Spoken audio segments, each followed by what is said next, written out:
Então, ele está realmente pensando em um processo educativo que potencialize todos os sujeitos, né? Que empodere todos os sujeitos e que os torne capazes de se colocar em condições de disputar os rumos da sociedade mesmo.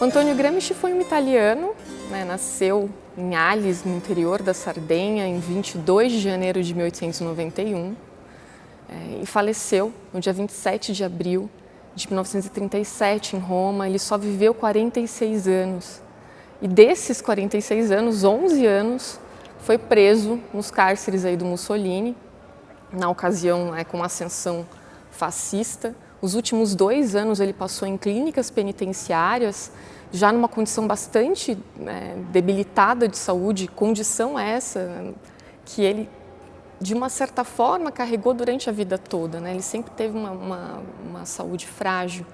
E a obra que ele nos deixa, o legado do Gramsci, traz todas essas marcas, né? Durante o seu período de juventude, ele teve uma atuação muito intensa, jornalística, né? e militante. Ele inclusive foi fundador, né, de alguns jornais, e o Gramsci viveu, na verdade, substanciais transformações definidoras do século XX, a gente pode apontar assim, né? Ele vivenciou a Primeira Guerra Mundial, a Revolução Socialista na Rússia, né? Então, durante toda a sua vida fora da prisão, ele teve uma atuação muito intensa e engajada, voltada para pensar todas essas problemáticas de uma sociedade estruturada sobre uma desigualdade imensa, né?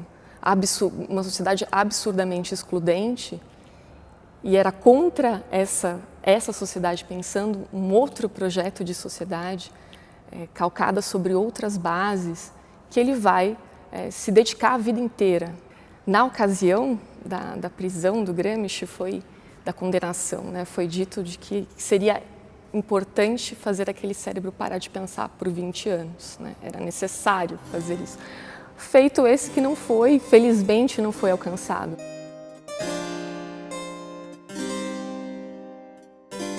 A máxima que ele defende nesse âmbito da educação para as massas é de uma escola única, ou como a gente conhece como escola unitária, né?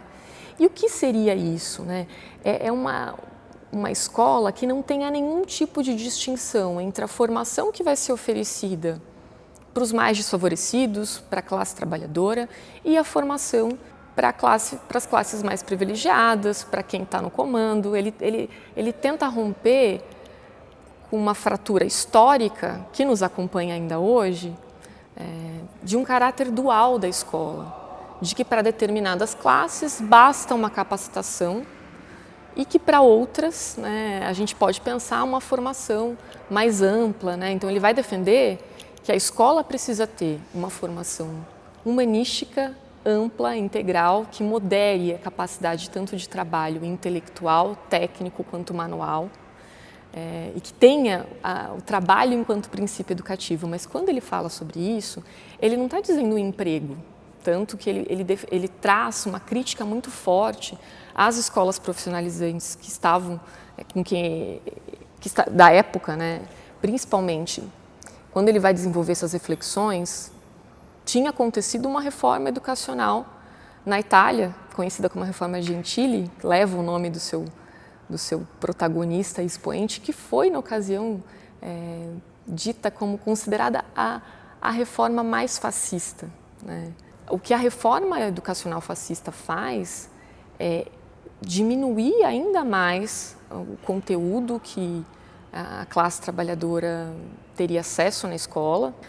Então, quando o Gramsci fala de uma escola unitária, não é uma escola padronizada, né? Mas uma escola que não tenha uma distinção de classe, no sentido de que se oferta uma formação mais ampla a quem está destinado a pensar na sociedade e uma outra formação a quem deve ser, nessa posição assimétrica que a gente está, ocupar um mero cargo de executor.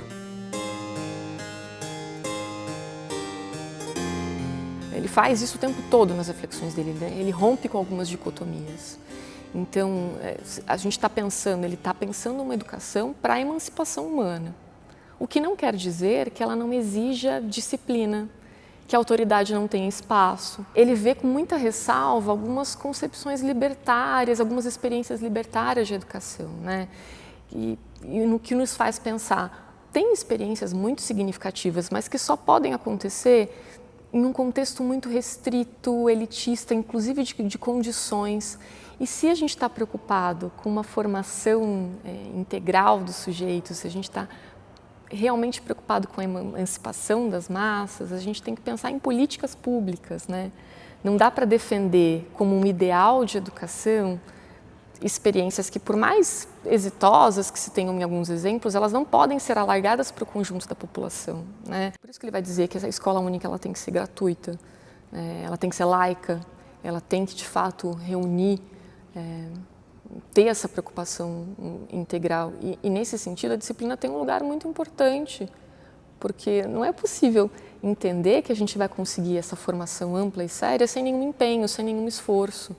E como ele entende tudo dentro de um processo histórico, a autonomia também é construída, né? Ela não é inata.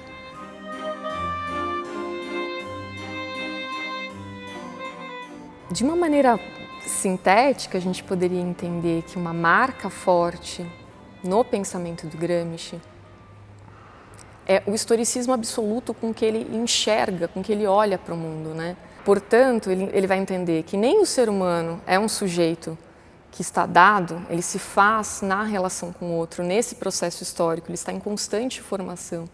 Assim como tudo que se constrói é dado dentro do processo histórico, né? Qualquer conhecimento que a gente tenha, já que ele se dá dentro de um processo histórico, ele não está apartado, né, da história, a gente pode entender como uma ideologia. Nesse sentido, religião é ideologia, conhecimento é ideologia, verdade é ideologia. Né? Não existe nada que não seja ideológico, né? Pensando sobre isso, o Gramsci ele vai estudar, se debruçar, pesquisar, ele acaba desenvolvendo inúmeros conceitos, alargando outros, reformulando. Ele estava preocupado em entender como é que a sociedade está organizada, né? E dentro desse pensamento, ele vai desenvolver uma teoria de Estado, porque ele vai apontar que o Estado ele não é só a sociedade política, né, um aparato governamental. A sociedade civil também compõe o Estado.